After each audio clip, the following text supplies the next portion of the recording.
Very good morning friends. आज मैं आपके सामने फिर एक बार एक नए टॉपिक के साथ आया हूं। आई होप ये टॉपिक आप लोगों के लिए काफ़ी इंफॉर्मेटिव रहेगा। तो आइए ना समय बर्बाद करते हुए आपको मैं टॉपिक के बारे में बताता हूं और उसके क्या क्या एडवांटेज हैं, मैं आपको उसके बारे में जानकारी देना चाहूँगा। तो आज जो मैं टॉपिक आपके सामने कवर कर रहा हूँ, एक सीरीज़ का अगला टॉपिक है, वो आप टॉपिक है व्हाट इज़ आईपीओ। जैसा कि आप लोग काफ़ी सुनते होंगे आईपीओ आ रहा है, आईपीओ है, ये आईपीओ वो आईपीओ। तो ये आईपीओ होता क्या है? तो जैसा कि इसका नाम है, इसका फुल फॉर्म है इनिशियल पब्लिक ऑफर। जब भी कोई public limited company, private limited company market में लिस्ट होती है, जब यहाँ मैं मार्केट की बात कर रहा हूँ फ्रेंड्स, तो मैं सेंसेक्स की बात कर रहा हूँ, एनएसई की बात कर रहा हूँ, national stock exchange and Bombay stock exchange की बात कर रहा हूँ। तो जब भी कोई कंपनी मार्केट में लिस्ट होती है, वो मार्केट में जब लिस्ट होने जाएगी तो वो एक आईपीओ के माध्यम से ही आती है। उसको हम लोग इनिशियल पब्लिक ऑफर बोलते हैं। और इसमें सेबी के द्वारा एक वो प्रपोजल देती है, सेबी उनको चेक करती है, उनका क्या मार्केट वैल्यू है, क्या प्राइस बैंड है। हर एक आईपीओ का एक प्राइस बैंड रहता है फ्रेंड्स, लॉट साइज रहता है शुरुआती दौर में। जब वो कंपनी में लिस्ट हो जाएगी, एग्जांपल के तौर पर अगर मैं एलआईसी आईपीओ की बात करूं, लाइफ इंडिया इंश्योरेंस की जो आईपीओ आया था आज से 4-5 महीना पहले, जिसका लॉट साइज 950 से लेकर 925 से लेकर 950 के आसपास था। तो एक लॉट जो था वो 14,500, आप इसको डिवाइड कर लीजिए, 12-13 स्टॉक जो भी थे, इसके 12 या 13 स्टॉक होंगे आई होप।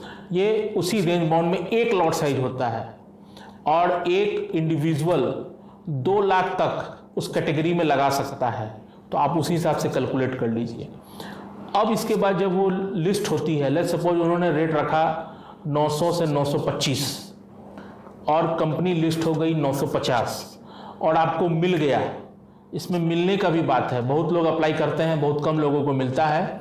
तो अगर वो मिल गया तो आपको 12 शेयर 950 में मिल गया, तो 900 का शेयर आपको 950 में मिल गया, आपको लिस्टिंग गेन हो गया।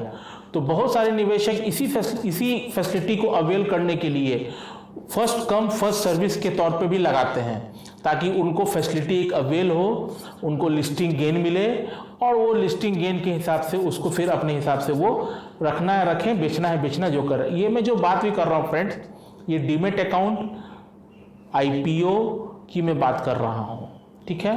तो आप समझ रहे होंगे, इसमें आप ये आईपीओ 3 दिन के लिए रहता है, only 3 days, first come first service, lot size, इसमें कभी कभी लिस्टिंग गेन के साथ साथ नीचे भी लिस्ट होता है फ्रेंड। जैसे कि एग्जांपल के तौर पर एलआईसी को ही ले लीजिए, वो नीचे की ओर ही लिस्ट हुआ था, ठीक है। जब वो लिस्ट हो जाएगा तो एक निवेशक वहां पार्टिकुलर उस कंपनी को 1 शेयर से लेकर 1 लाख और 10 शेयर से लेकर 20,000 जितने चाहे वो शेयर उसमें वो खरीद सकते हैं। तो यही आईपीओ है। इसको हम लोग इनिशियल पब्लिक ऑफर बोलते हैं। निवेशक लिस्टिंग गेन लगाते हैं। पहला जब वो आता है तो लॉट साइज के तौर पे आता है, उसमें लॉट साइज रहता है, अमाउंट के हिसाब से उसका लॉट साइज रहेगा, एक रेंज रहता है, 15,000 के आसपास का उसका लॉट साइज, एक लॉट का दाम रहता है। एक इंडिविजुअल जो रहते हैं वो 2 लाख तक का लगा सकते हैं। उसके ऊपर कैटेगरी में एचएनआई और डीआई कैटेगरी में लगता है, ठीक है, ये बेसिक चीज है। प्लस एसबा, एएसबीए, एसबा के तहत ये पैसा आपका 3 दिन तक 3 दिन तक आपका ब्लॉक रहेगा। अगर आपको अलॉटमेंट हो जाता है तो ये पैसा आपके अकाउंट से डिडक्ट हो जाएगा, अन्यथा ये पैसा आपके अकाउंट में क्रेडिट हो जाएगा। तो यही प्रोसेस है आईपीओ का। और जब एक बार लिस्ट हो जाता है तो आप उसका 1 शेयर 2 शेयर 3 शेयर 5 शेयर जितना शेयर चाहे डीमेट अकाउंट के माध्यम से आप ले सकते हैं। तो आई होप ये वीडियो आप लोग को इन्फॉर्मेटिव लगा होगा फ्रेंड्स। इस वीडियो को जरूर लाइक और सब्सक्राइब कीजिए, ताकि भविष्य में किसी भी तरह का फाइनेंशियल मार्केट रिलेटेड आपको कोई न्यूज़ चाहिए तो इस वीडियो के माध्यम से आप लीजिए। धन्यवाद फ्रेंड्स, थैंक यू।